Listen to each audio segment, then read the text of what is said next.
Did I feel boycotted by Hollywood? I don't feel boycotted by Hollywood because I don't think about it. I don't have much further need for Hollywood myself. I don't know how you guys feel, but yeah, it's a very strange, funny time where everybody would love to be able to be themselves, but they can't because they must fall in line with the person in front of them. You want to live that kind of life? I wish you the best. I'll be on the other side somewhere. Nerdrotic.com. There's a great article in Hollywood Reporter. Johnny Depp fucking slammed Hollywood today. Oh, wow. Fucking just absolutely. There's a quote. There's a couple of quotes that I'll read to you. They changed the headline, by the way. The original headline says Johnny Depp shows up 45 minutes late to his press conference. So he got a 7-minute standing ovation at Cannes, at the Cannes Film Festival yesterday.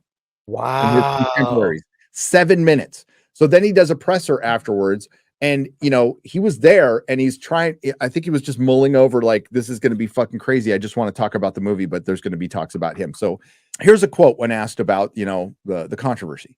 The majority of you who have been reading for the last 5 or 6 years with regards to me and my life, the majority of what you've read is fantastical, horrifically written fiction. The fact is, we're here to talk about the film, but it's like asking the question, how are you doing? But what's underneath in the subtext is, God, I hate you.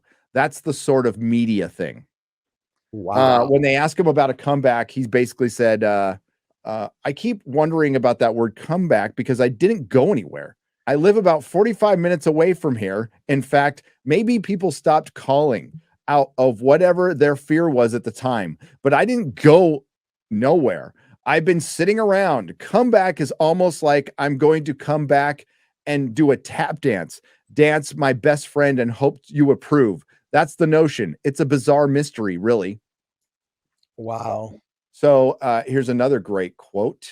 It's a very funny time when everyone would love to be themselves, but they can't because they must fall in line with the person in front of them. If you want to follow that line, be my guest. I'll be on the other side.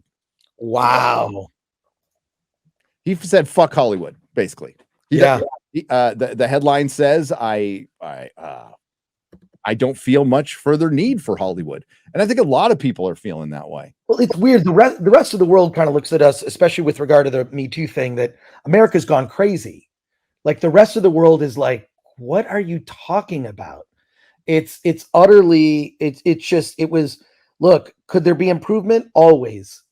And it's not, I actually don't think that any of this has gone away. It's just become much more secret, much more of a quid pro quo kind of thing. I do this, I get this. That's how it worked. They just took out Harvey Weinstein. I believe that other people are still participating. So I do too. That nothing's changed. Yeah. Just maybe some of the names, they got rid of some people. But what happened was they took the Harvey Weinstein thing. A bunch of opportunists came in, like Amber Heard and others. And because they lacked talent, all right, they're hot, but hot women are a dime a dozen, even in these hot phobic times. They're still a dime a dozen in Hollywood, and they need a way to stand out. And Hollywood is filled with opportunistic people with no fucking morals, scruples, and they'll go out and just fucking lie about you and ruin your fucking life and sleep like a baby. That town is filled with it. And quite frankly, it has promoted that kind of attitude for a long time. And that's why it's partially eating itself. I love to see this united WGA out there. These are a bunch of fucking writers who hate each other and who've used Chat GPT to cheat on fucking scripts. But they're all united now. But once the fucking strike's over, they'll all be cutthroat, stabbing each other in the fucking back the next fucking day. Yeah, like Johnny Depp coming out swinging today, I think it's great. And he has every right to be angry. And somebody brought up, rightly so, on Twitter, like he's got the fuck you money to do this. And yeah, because he's earned it. He's earned it. The problem is there's a bunch of actors and creators who have fuck you money in Hollywood who still suck the D. Right. They do. They want to work. Because they want to work, but it's not money anymore. It's relevance. It's ego. That's the currency. right now when we are moving into a time where the currency is authenticity, and Hollywood's going to have a real fucking hard time with that because they're not authentic. There are parts of it, but that part of it, they've ignored. The independent film, they've completely ignored and killed it. And you know, there's too much stuff out there. There's too many cooks in the kitchen. There's too much stuff. There's too many TV shows. Nobody can keep track of anything. There's too many networks. Even though cable's dying, there's still too many damn networks. There's too much. There's just too much. So what the biggest flaw in expanding corporations with shareholders that just need to fucking make more money every year. See, when you're privately owned, when you're a small business, I've said this before, you can have a break-even year and go, cool. I paid my employees. I paid my bills. I'm still alive. Okay, let's keep going, but that doesn't work for the shareholder. It has to be certain percentages better every fucking year. Yeah. And that doesn't allow you to reinvent yourself. So you reach maturity and you can't innovate anymore. And what was the most innovative part of Hollywood? The independent film.